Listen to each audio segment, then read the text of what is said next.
जामखेड नगर परिषद निवडणुकीच्या अनुषंगाने आकाश बापना यांनी शिवसेनेच्या उमेदवारांच्या प्रचारार्थ जामखेडकरांना केले आहे आव्हान। यावेळी काय म्हणाले आकाश बापना, पाहूया सविस्तर व्हिडिओ। नमस्कार, मी आकाश दिलीप बापना।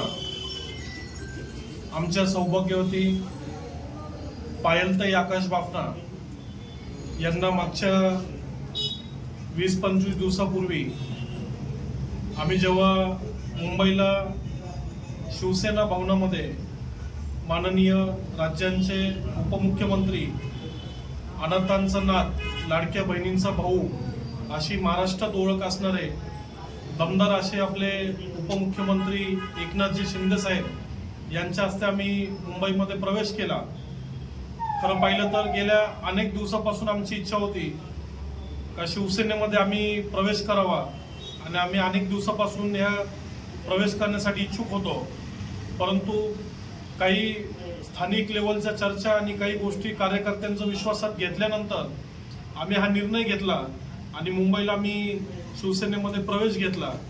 खरं पाहिलं तर मला या ठिकाणी विशेष सांगायचं आहे की महाराष्ट्रात असा कोणताही नेता नसेल का जो नेता एवढ्या सामान्य कार्यकर्त्यासाठी, एवढ्या जनसामान्यातल्या छोट्या व्यक्तीसाठी ते इतकं मोठं पाठबळ देतील हे आम्हाला आजपर्यंत विश्वास होत नाही।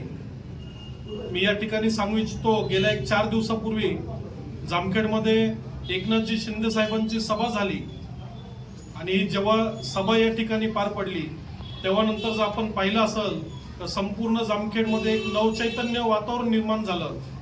प्रत्येक नागरिकाला एक आशा निर्माण झाली की गेल्या 10 वर्षापासून या जामखेड शहरामध्ये जे दुरावस्था झालेली आहे, जे काम झालेले नाहीये, विकास हा खुंटलेला आहे पूर्ण, आणि कुठेही काम न झालेले असल्यामुळे संपूर्ण जनता ही त्रस्त झालेली आहे।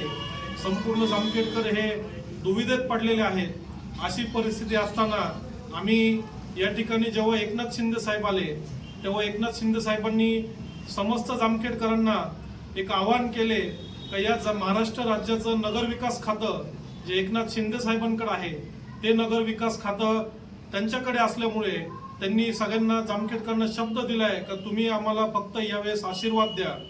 मी जामखेडच्या निधीमध्ये, जामखेडच्या प्रगतीमध्ये आणि जामखेडच्या विकासात कुठेही कमी पडून देणार नाही। भरभरून असा निधी मी या जामखेडकरता मी राखीव निधी तुम्हाला देईल असं साहेबांनी सभेमध्ये सांगितलं। आणि आपण जर खरं पाहिलं तर ज्या महाराष्ट्राच्या सर्वात कल्याणकारी आणि लोकप्रिय ज्या योजना आहेत, विशेष सांगितलं तर लाडकी बहीण योजना जी एकनाथजी शिंदे साहेबांनी चालू केली, 50% महिलांना एसटी मध्ये आरक्षण त्यांनी चालू केलं, ज्येष्ठ लोकांसाठी एसटीचा मोफत प्रवास त्यांनी चालू केला। जर आपण आरोग्य दूत म्हणून महाराष्ट्रामध्ये जर कोणी पण अडचणीत आणि इमर्जन्सी जर कोणाला आरोग्याची काळजी असेल तर ते फक्त एकनाथ शिंदे साहेबांनी केलं। दरवर्षी 700 ते 800 कोटी रुपये निधी हा त्यांनी आरोग्य विभागामार्फत, त्यांनी मुख्यमंत्री सहाय्यता निधी या विभागामार्फत प्रत्येकांना, अनेक महाराष्ट्रातल्या गरजू लोकांना या ठिकाणी मदत केली। तसेच जामखेडमधले सुद्धा 600 ते 700 लाभार्थी आहेत का ज्यांना या मुख्यमंत्री सहाय्यता निधीचा अडचणीच्या वेळी, इमर्जन्सीच्या वेळी त्यांना मदत मिळाली। तर आम्ही अशाच या ज्या योजना आहेत साहेबांच्या, या आम्ही अशाच या योजना त्या ठिकाणी जामखेडच्या प्रत्येक नागरिकापर्यंत पोहोचवू। ज्या ज्या वेळी त्यांना अडचण येईल, ज्या ज्या वेळी त्यांना त्या गोष्टीची आवश्यकता असेल, आम्ही 100% त्यांच्यासाठी उभं राहू, हेच मला या ठिकाणी सर्वांना सांगायचं आहे। आज गेले 10 ते 15 दिवस झाले ही निवडणूक खूप मोठ्या प्रमाणात जामखेडमध्ये चालू झालेली आहे आणि सर्वांचा प्रचार, सर्व पक्षांचा प्रचार या ठिकाणी होत आहे।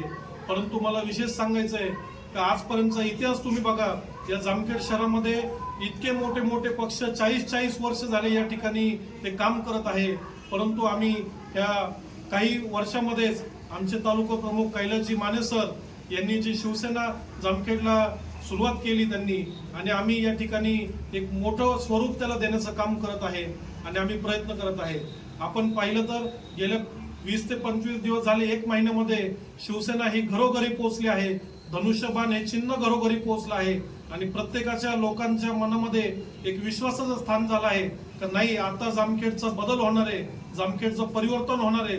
आपण सर्वांनी जे स्वप्नातील जामखेडचे आपण ठरवलं आहे ते या ठिकाणी नक्की घडणार आहे. हा विश्वास ह्या सर्व जनतेच्या जामखेडकरांच्या मनामध्ये आज या ठिकाणी बिंबत आहे. तर मला एकच सर्वांना कळकळीची विनंती सांगायची आहे का आपण बघितलं असेल गेल्या 10 ते 12 दिवसामध्ये खूप मोठ्या या 2 महाशक्तीच्या या जामखेडमध्ये उतरल्या आहेत. अशी पहिल्यांदाच ही वेळ आली आहे का ह्यांना गल्लोगल्ली घरोघरी फिरावं लागतंय. इतकी वाईट परिस्थिती आहे. महाराष्ट्र राज्याचे मोठे हुद्द्यावर असणारे इतके मोठे मंत्री असतील किंवा हे एक मोठे नेते आहेत, दुसऱ्या पक्षाचे एक मोठे नेते आहेत का ज्यांची महाराष्ट्रामध्ये ते सांगतात की आमची मोठी ख्याती आहे, परंतु जामखेडच्या गल्लोगल्ली दारोदारी आज त्यांना फिरायची वेळ आली आहे. तर मी समस्त नागरिकांना मी या ठिकाणी हेच सांगणार आहे का ही फिरायची वेळ का आली. तुम्ही जर कामं केले असते, तुम्ही जर जनतेचे प्रश्न सोडवले असते तर तुम्हाला आज ही वेळ आली नसती फिरायची. परंतु ह्यावेळी कोणत्याही भूलथापाला बळी पडणार नाही. जामखेडची जनता आणि 7 वाड्यांमधली जनता हे सुजाण नागरिक आहेत आणि हे सुजाण नागरिक कोणत्याही तुमच्या आमिषाला बळी पडणार नाही. 8 ते 10 दिवस इलेक्शनच्या अगोदर या ठिकाणी यायचं, ही यंत्रणा राबवायची, पक्षाचे विविध पदाधिकारी उतरवायचे रस्त्यावर, बाहेरून निरीक्षक नेमायचे, ही मोठी यंत्रणा आणून आपले नातेवाईक असतील, इलेक्शनच्या वेळी यांना काका मामा बाबा सगळे आठवतात, त्यांना सोयरे आठवतात, पाहुणे आठवतात, त्यांना फोन करायला लावायचे आणि विविध पद्धतीने पैशाचे आमिष दिले जातात, दारू दिली जाते, नॉनव्हेजच्या पार्ट्या केल्या जातात आणि आपलं भविष्य हे 5 वर्षासाठी हे विकत घेतात. अक्षरशः इतकी वाईट परिस्थिती आहे. परंतु या वेळेस ती परिस्थिती राहणार नाही. हे आपल्या जामखेडच्या भवितव्याचं स्थानिक इलेक्शन आहे आणि हे स्थानिक इलेक्शन जेव्हा आपण म्हणतो का आपल्याला हक्काचा माणूस पाहिजे, हक्काचा माणूस कोण आहे. तर आम्ही या जामखेडमध्ये आमचे जेवढे शिवसैनिक उमेदवार आहेत, आमच्या तालुक्यातील जेवढे शिवसेना आहे, आम्ही सर्व एकत्रित येऊन आम्ही हे विडा उचलला आहे का आम्ही तुमच्यासाठी रस्त्यावर उतरू, आम्ही तुमच्या हक्कांसाठी भांडू, आम्ही या जामखेडचं स्वाभिमान टिकवून ठेवू. जामखेडमधल्या काही एकनिष्ठ पक्षाचे असणारे कार्यकर्त्यांचे सुद्धा या ठिकाणी दोन्ही आमदारांच्या मार्फत दिशाभूल केलेली आहे, अपमान केलेला आहे त्यांचा आणि त्यांना शेवटपर्यंत गाफील ठेवून त्यांना या जनतेची सेवा करण्यापासून वंचित ठेवलेलं आहे. अशा सर्व नगरसेवक असतील, जे कोणी ज्यांच्यावर अन्याय झाला असेल त्या सर्वांना मी सांगितलो की आपण स्वाभिमानी लोक आहोत. आपण कोणाच्या दारात फिरून आपण जनतेची सेवा करणारे लोक नाहीत. यावेळेस आपण सर्वांनी आम्हाला सर्व शिवसैनिकांना साथ द्यावी आणि या सर्वांना दाखवावे की आमची जी जनता आहे ही स्वाभिमानी जनता आहे. जामखेडमध्ये आम्ही कुठेही विकले जाणारी जनता नाहीये. जामखेडमध्ये जर नवा अध्याय आपल्याला चालू करायचा असेल, नवा विकास आपल्याला चालू करायचा असेल तर आपण यावेळी शिवसेनेच्या सर्व उमेदवारांना आपण विजयी करावे. मी याच ठिकाणी सर्वांना विनंती करतो आणि यापुढे येणाऱ्या 2 तारखेला मतदान या ठिकाणी जामखेडमध्ये आणि 7 वाड्यांमध्ये घडणार आहे. मी सर्व मायमाऊलींना, माझ्या मायबाप जनतेला मी एक कळकळीची विनंती करतो कारण येणाऱ्या ह्या 2-3 दिवसामध्ये आपण सर्वांनी एकदम अलर्ट राहावं आणि आपण सर्वांनी दक्षता घ्यावी. आपण कोणत्याही भूलथापाला, कोणत्याही या यंत्रणेला, दबावाला बळी पडू नका. 3 तारखेनंतर एकही आमदार या ठिकाणी येणार नाही जामखेडमध्ये आणि तो फिरणार सुद्धा नाही. तुम्हाला सांगतो 6-6 महिने लोक जामखेडमध्ये येत नाहीत, 3-3, 4-4 दिवस यांचे फोन लागत नाहीत आणि जे महत्वाचे लोक आहेत त्यांनाच हे प्राधान्य देतात, बाकीच्यांना कोणालाही प्राधान्य देत नाही. त्यामुळे आपल्यापर्यंत हे फक्त आत्तापुरते आहेत. एकदा हे गेले का कोणी आपल्या दारात येणार नाही, आपल्या दारातले कामं करणार नाही, आपल्या समस्या सोडवणार नाहीत. तर आम्ही फक्त मी या मातीचा भूमिपुत्र आहे, माझं या चौकामध्ये घर आहे. तुम्ही कधी माझ्या घरामध्ये येऊ शकता, मला हक्काने बोलू शकता, माझ्याकडून काम करून घेऊ शकता. असा मी हक्काचा सर्वसाधारण माणूस आहे. मी एक समाजकार्य म्हणून हे सगळ्या गोष्टी करत आहे आणि माझ्याकडून तुम्ही सगळ्या गोष्टी करून घेऊ शकता आणि भविष्यामध्ये मी कोणत्याही कामाला मी कमी पडणारा माणूस नाहीये. ज्या ठिकाणी शासनाचं कोणत्या गोष्टी यायला उशीर झाला तर मी माझ्या स्वखर्चातून काही गोष्टी करण्याची माझी क्षमता आहे आणि हे सर्व जामखेडकरांनी पाहिलं आहे. मागच्या 6 महिन्यापासून मी या ठिकाणी काम करत आहे. मी प्रत्येकाच्या घरोघरी गेलो, प्रत्येकाच्या दारात गेलो, प्रत्येकाच्या ठिकाणी मी कामं केले.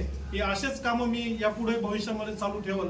तरी मी सर्व जनतेला, सर्वांना मी एक विनंती करल कारण आपण येणाऱ्या 2 तारखेला धनुष्यबाण या चिन्ह समोरील आपण बटन दाबावे.